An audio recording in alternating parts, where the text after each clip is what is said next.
Allô, mes enfants, would you like to dance?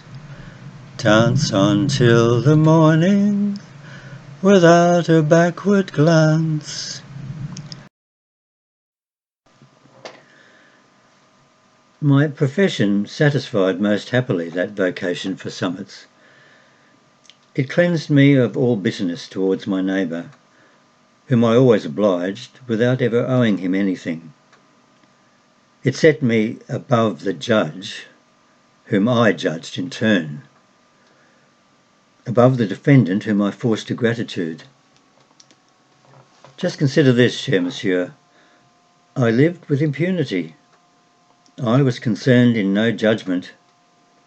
I was not on the floor of the courtroom, but somewhere in the flies, like those gods that are brought down by machinery from time to transfigure the action and give it its meaning. After all, living aloft is still the only way of being seen and hailed by the largest number. Some of my good criminals, besides, had killed in obedience to the same feeling. Reading the newspapers afterwards, in the sorry condition in which they then were, doubtless brought them a sort of unhappy compensation. Like many men, they had no longer been able to endure anonymity, and that impatience had contributed to leading them to unfortunate extremes. To achieve notoriety, it is enough, after all, to kill one's concierge. Unhappily, this is usually an ephemeral reputation. So many concierges are there who deserve and receive the knife. Crime constantly monopolises the headlines, but the criminal appears there only fugitively, to be replaced at once. In short, such brief triumphs cost too dear. Defending our unfortunate aspirants after a reputation amounted, on the other hand, to becoming really well known at the same time and in the same places, but by more economical means. Consequently, this encouraged me to make more meritorious efforts so that they should pay as little as possible. They were paying their due to some extent in my place. The indignation, talent, and emotion I expended on them washed away in return any debt I might feel towards them. The judges punished and the defendants expiated, while I, free of any duty, shielded equally from judgment as from penalty, I freely held sway, bathed in the light as of Eden. Indeed, wasn't that Eden, cher monsieur? No intermediary between life and me. Such was my life.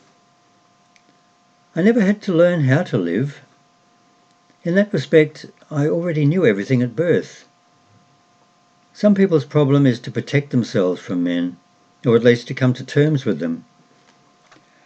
In my case, the understanding was already established.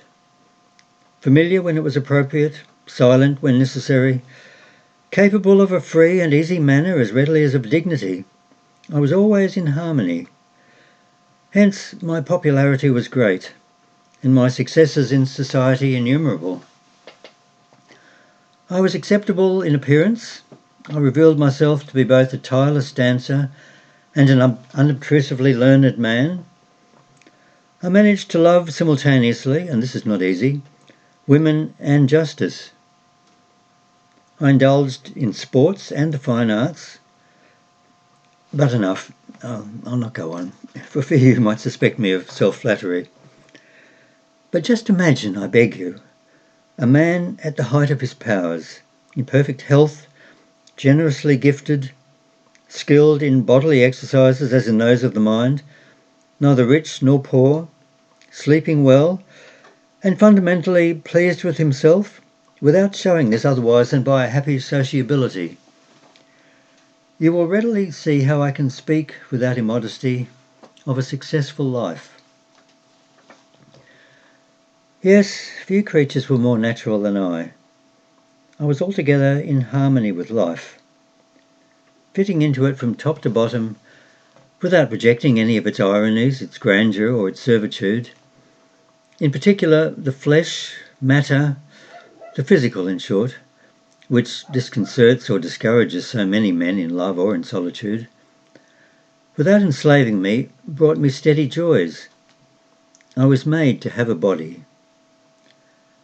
Whence that harmony in me, that relaxed mastery that people felt, even to telling me sometimes that it helped them in life. Thereby my company was in demand.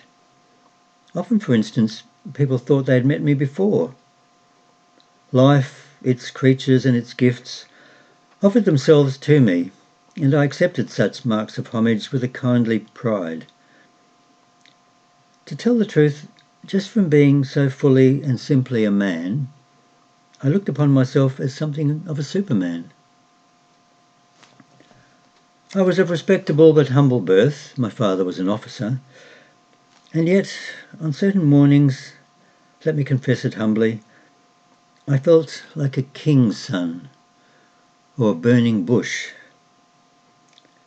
It was not a matter, mind you, of the certainty I had of being more intelligent than everyone else.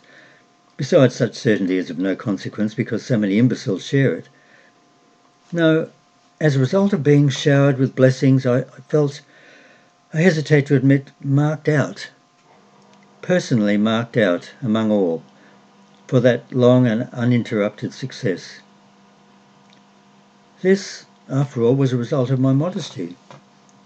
I refused to attribute that success to my own merits, and could not believe that the conjunction in a single person of such different and such extreme virtues was the result of chance alone. This is why in my happy life I felt somehow that happiness was authorized by some higher decree. When I add that I had no religion, you can see even better how extraordinary that conviction was. Whether ordinary or not, it served for some time to raise me above the daily routine, and I literally soared for a period of years, for which, to tell the truth, I still long in my heart of hearts. I soared until the evening when... But no, that's another matter. It's best forgotten. Anyway, I'm perhaps exaggerating. I was at ease in everything, to be sure, but at the same time satisfied with nothing. Each joy made me desire another. I went from festivity to festivity. On occasion I danced for nights on end, ever madder about people and life.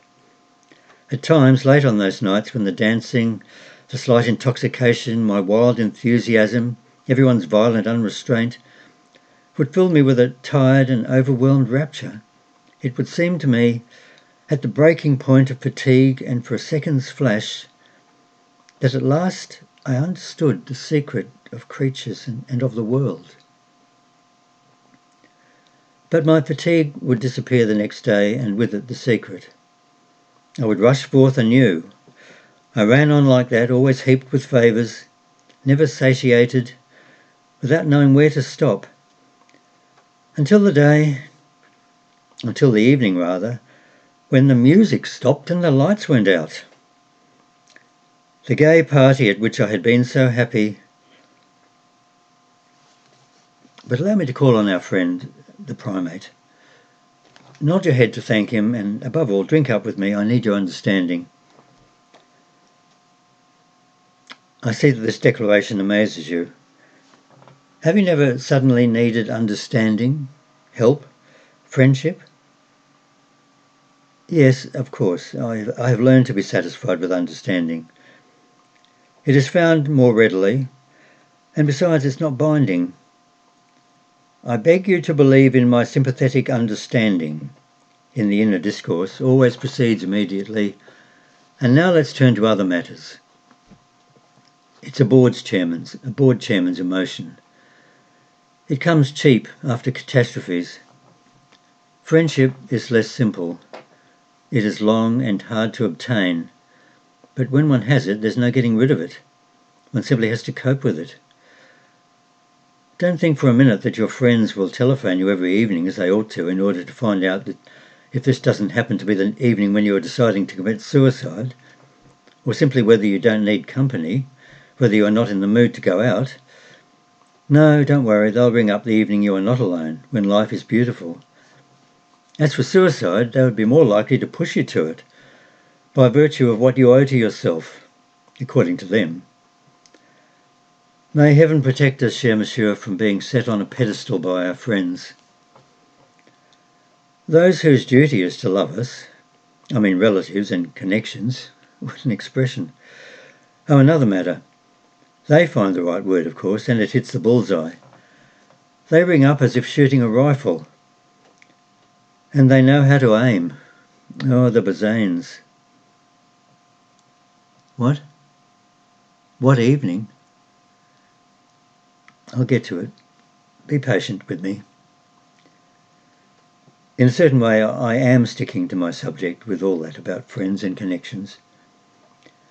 You see, I've heard of a man whose friend had been imprisoned and who slept on the floor of his room every night in order not to enjoy a comfort of which his friend had been deprived. Who, cher monsieur, will sleep on the floor for us? Am I capable of it myself? Look, I'd like to be, and I shall be. Yes, we shall all be capable of it one day. And that will be salvation. But it's not easy, for friendship is absent-minded, or at least unavailing. It is incapable of achieving what it wants. Maybe, after all, it doesn't want enough. Maybe we don't love life enough. Have you noticed that death alone awakens our feelings? How we love the friends who have just left us. How we admire those of our teachers who have ceased to speak, their mouths filled with earth. Then the expression of admiration springs forth naturally. That admiration they were perhaps expecting from us all life long. But do you know why we are always more just and more generous towards the dead? The reason is simple.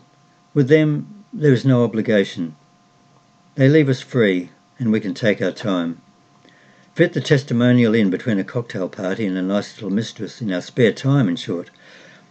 If they forced us to anything, it would be just to remembering. And we have a short memory. No, it's the recently dead we love among our friends, the painful dead, our emotion, ourselves, after all.